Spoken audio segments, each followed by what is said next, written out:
Om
Om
प्रधान गावावर असं कशाला ठेवायचं कोणाला? प्रधान हुशार होता, प्रधान मला महाराज असं एक काम करा, प्रत्येक आईची मुलाखत घ्या, त्याला जे पाहिजे ते द्या, सगळ्याला सोडून का उपयोग नाही? ज्याला ज्याची इच्छा असेल त्याला सोडा, तेही बरोबर आहे. म्हणून राजाने काय केलं तर प्रत्येक कैद्याकडे गेला तो राजा आणि त्याला विचारलं, तुला काय पाहिजे, काय अडचण आहे तुला? काय नाही महाराज, मला तंबाखूचं व्यसन आहे, चुनाच मिळत नाही. याला चुना देऊन टाका.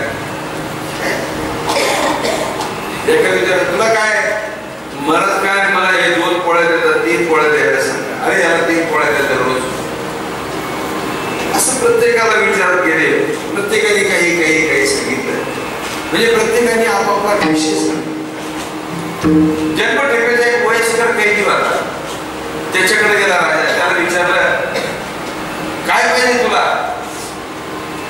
मी प्रसन्न आहे म्हणजे, तुला काय पाहिजे ते मागून घे म्हणते. तो कैदी म्हणला, महाराज खरंच प्रसन्न आहे का तुम्ही? म्हणजे हो, तुला जे पाहिजे ते मागून घे. तो म्हणतो, महाराज एक काम करतो, दरवाज्यात मला उभं करा, तिकडं तोड करून पाठीमागून अशी लात मारता कधी मी परत हात द्यायला पाहिजे. त्याला एकट्यालाच फक्त बाहेर पडायचं होतं. प्रधान म्हणला, बघितलं ह्याच्यातून सुटायची इच्छा फक्त याला सोडा, बाकी तसं या देहामध्ये आलं, मनुष्य देहामध्ये आलं ना, याच्यामध्ये परमार्थ करावं सगळ्याला वाटत नाही. कोणाला वाटतं आपण सुगंध व्हावं, कोणाला वाटतं आपल्याला असं असावं, कोणाला वाटतं तसं असावं, असं प्रत्येकाची विषय भिन्न भिन्न येतं. पण एखादा असतो की ज्याला वाटतं माझा उद्धार होईल, काय मी उद्धार पावेन, काय ऐसे सांगा तुम्ही संत जन, करा समाधान चित्त माझे. तो एखादा असतो की माझा उद्धार होईल का, काय देव कृपा करेल का माझ्या, मला देव भेटेल का, अशी तळमळ एखाद्याला लागली असते. तुकोबाई म्हणतात, पुसावी सिंहची वाटे जो जो भेटेल ते असं. अरे प्रत्येक कोणी भेटलं की असं वाटतं की बाई ह्याला विचारावं, मला देव भेटेल का. तुम्हाला गमत सांगतो, नवीन अनुभव घेतला बाईचा आणि कपडाला बुक्का लावायची, हा गंध लावला पाहिजे कपडाला, लाजायचं नाही. काय होईल, म्हणतील लोक तुम्हाला गोवा झाले, वारकरी झाले, म्हणत नाही. आपण आहोतच आपण. तर असं कुठं बाहेर प्रवासात निघालो एसटी मध्ये, असं वाटायचं आपल्या शेजारी एखादा वारकरी पासून, आणि कदाचित जर गंधावाला दिसला कोणी तो आपलाच वाटायचा. आणि असं वाटतं याच्याबरोबर गप्पा मारावी, चर्चा करावी, याच्यावर बोलावं असं वाटायचं. मला म्हणतात की पुसावी स्थिती वाटते प्रत्येकाला. असं वाटायचं की याला विचारू का, त्याला ते विचारू का, मला म्हणजे तीव्र. आणि असे सगळे नसतात, असे सगळे नसतात. मोक्षत्व हे एखाद्या जीवाच्या ठिकाणी होतं, सगळ्या जीवाच्या ठिकाणी मोक्षत्व नाही. मोक्षत्व इतकी सोपी गोष्ट नाही, एवढी सोपी गोष्ट नाही. जीवाला आत्यंतिक दुःखाची निवृत्ती आणि परमानंदाची प्राप्ती व्हावी असं ज्याला वाटतं त्याला मोक्ष म्हणतात. त्याला मोक्ष, बाकी त्याला माणसं भक्ती करतात, पण कोणी सकामतेने करतात, कोणी इच्छा धरून करतं, कोणाला काय वाटतं, कोणाला काय वाटतं, असं असतं. सगळे त्या लेवलला नाही येत. असा जो मुमुक्षु आहे, त्या मुमुक्षुच्या करता हा विषय, त्या मुमुक्षुचा हा विषय आहे महाराज की तत्वज्ञान किंवा तत्प्राप्ती आपल्याला कशी प्राप्त होईल. तत्वज्ञानाचा अंतिम सिद्धांत जो आहे, जो ब्रह्मैक्य ज्ञान जे आहे, ते मला कसं मिळेल, हा त्याच्या ठिकाणचा खरा विषय त्याचा. आणि म्हणून काय मागच्या काळच्या वर्गामध्ये काय सांगितलं तर साधूची संगती तरुणोपाय. अरे तरुणोपाय जर व्हायचं असेल तर त्याला साधूची संगती करावं लागेल. इतर संगतीमध्ये तरुणोपाय होणार नाही, सत्संगतीच करावं लागेल. आणि सत्संगती कशाला म्हणतात, सत्संगती त्याला म्हणतात की सद्गुरूची संगती. कारण गुरुला जो कळवळा असतो तो सगळाच राहू शकत नाही ना. महाराज वेगळे, गुरु वेगळे. महाराज आमच्यासाठी तुम्हाला मोठा फुटावर भेटते,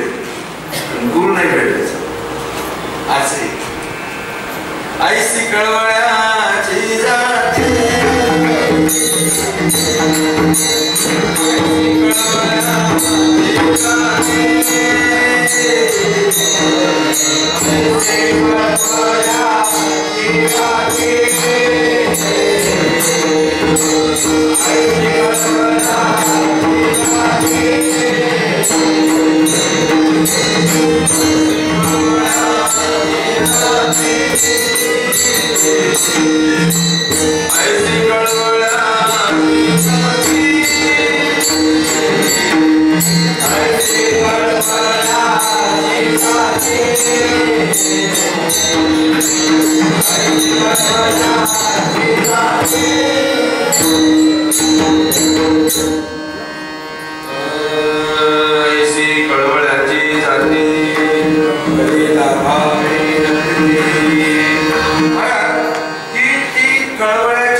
तिच्या ठिकाणी कळवळ आहे. सद्गुरूच्या ठिकाणी जो कळवळ आहे तो महाराजांच्या ठिकाणी नसतो. महाराज तुम्हाला रमवू शकतील, रंग उत्साह कीर्तन करू शकतील सगळं, पण सद्गुरूला जो कळवळ असतो तो वेगळाच असतो ना. अरे सावत्राई आणि सख्याई फरक असतो का नाही? हा फरकच पडतो ना. दोन्ही लेकर तिचे, एक सावत्र आणि एक समजा सख्याई, दोन्ही जेवायला बसल्यावर एक ज्याला घास पडेल कोणाच्या ताटात पडेल तो जिव्हाळा त्याची त्याला असतो. तेव्हा तात्पर्य अर्थ असा आहे की साधूची संगती करणं पाय कालचा शेवट आणि त्याचाच आधार पकडून त्याचं सूत्र पकडून आज सांगितले की साधू बोध झाला. तुम्ही एकदा साधूच्या संगतीमध्ये आलात का मग तुम्हाला काय होतं? साधूचा बोध. बोध म्हणजे काय? कशाला बोध म्हणायचं? अरे बोध कशालाही म्हणत नाही. बोध म्हणजे ज्ञान. बोध म्हणजे ज्ञान. बुध बोध येते. बुध म्हणजे ज्ञान. तो मूळ धातू आहे त्यातला. जाणणे, आता त्याचा अर्थ होतो जाणणे. काय जाणणे? कशाला जाणणे? व्यवहारामध्ये माणसं म्हणतात आम्ही ह्याला जाणलं, आम्ही त्याला जाणलं. इंजिनिअरिंग केलं म्हणजे मग तो म्हणतो मला इंजिनिअरिंगचं ज्ञान झालं, वकील झालं म्हणजे म्हणतो मला कायद्याचं ज्ञान झालं. म्हणजे त्याला त्याची जाण आली असं वाटतं त्याला. पण खरं कसं आहे, ज्ञान कशाला म्हणायचं? अरे आत्मज्ञानाला ज्ञान म्हणतात, ब्रह्मज्ञानाला ज्ञान म्हणतात, बाकी त्याला ज्ञान नाही. ऐका ज्ञानाचे लक्षण, ऐका ज्ञानाचे लक्षण पाहावे आपणाशी आपण या नाव ज्ञानाचं. ज्ञान कशाला म्हणतात? स्वतःला जाणणं, स्वतःला जाणणं म्हणजे ज्ञान म्हणतात. बाकी कशालाही ज्ञान म्हणत नाही. आणि मग हे ज्ञान कोण करून देतो? अरे बाबा साधू करून देतो. साधूचं काय लक्षण आहे? कोणाला साधू म्हणतात? साधू म्हणजे मोठे